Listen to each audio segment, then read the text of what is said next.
This is me before my second EMDR therapy session. Now, I had my first one last week. I was exhausted, like a whole new level. I felt like I had worked 7 clopins in the restaurant industry, okay? But anyways, I'm a little bit more prepared for today. So I've set up my self-care station. I've got a book that I'm gonna read for the second time, You Deserve This Shit by Jordan Tarver. I've got coloring, I've got word binds, and I've got audiobooks on my phone and comedy movies lined up. That's my self-care aftercare. I stopped at the grocery store and got some groceries because I'm not cooking. Well, I'm kind of cooking, but not really cooking. For the children's, we got some pizza rolls. Haley's probably not gonna be excited about that because she works at the pizza shop. I just thought about that. Sorry, Haley's. And then for me and for the kids too, I got 2 of these instant macaroni and cheese. I'm just gonna doctor these up when I am done with therapy. Like, macaroni and cheese is the one food that just comforts my heart. And so I got some mac and cheese. And then we got, oh son of a muffin, the milk squished the keto bread. But there's keto bread. And then some milk. If you're spending like a ton of money on Fairlife, I just found out that Aldi has this one, an ultra processed, ultra filtered. I mean, it's 120 calories and you get 14 grams of protein per cup. And then also for my dinner, I'm not eating just mac and cheese. I've got some cauliflower pizza, but I am gonna make like a little sandwich to get my fiber in with keto bread, because today I'm nervous, because like I know what my brain went through after the first one. Like, I got stuck on this memory that popped up and it like drove me crazy. And then I was trying to figure it out. It was like little Desiree knew something that I couldn't figure out. And then I figured it out, and it turns out that memory was going to lead us into something extremely traumatic. And thankfully I was able to call my cousin Lisa.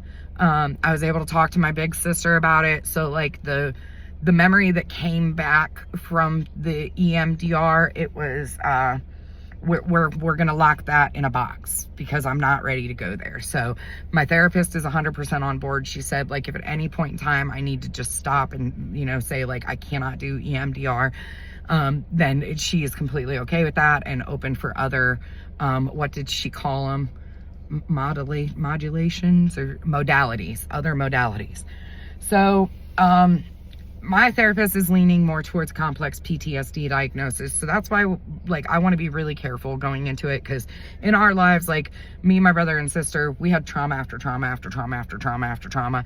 And then that followed us into our adulthood. I ended up coping through alcoholism, and another one of my siblings coped with addiction as well. And we're both now clean and in recovery. And so I'm nervous. If you don't know what EMDR is, I have some more videos over on my Tubes of Uzis, and you could check those out.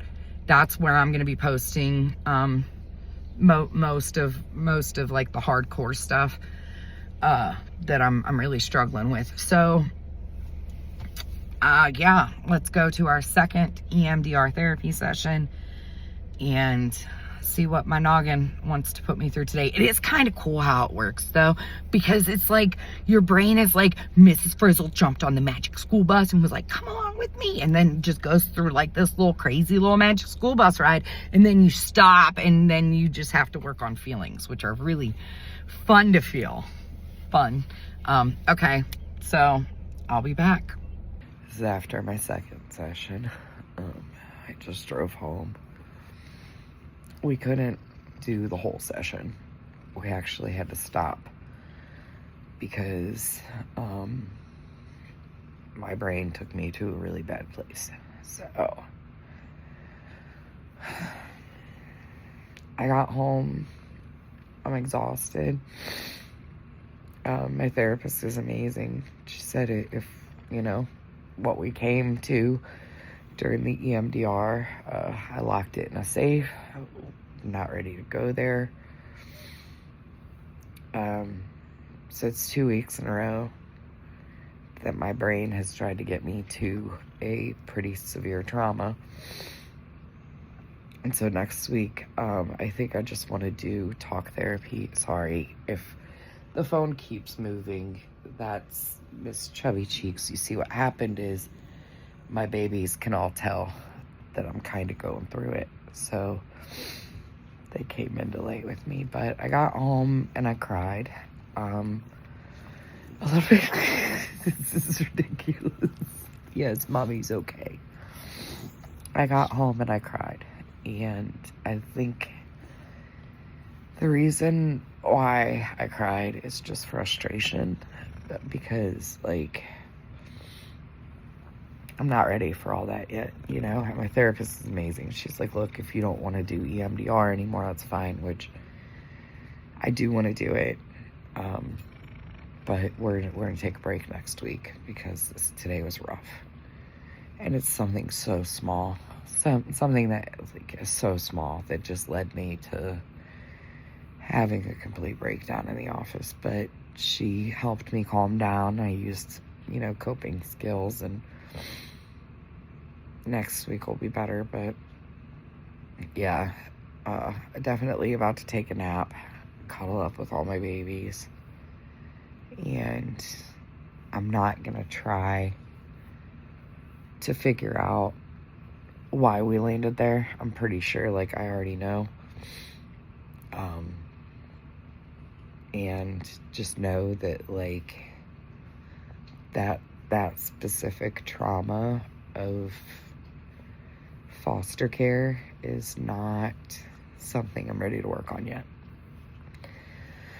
So, it's like, it's really crazy.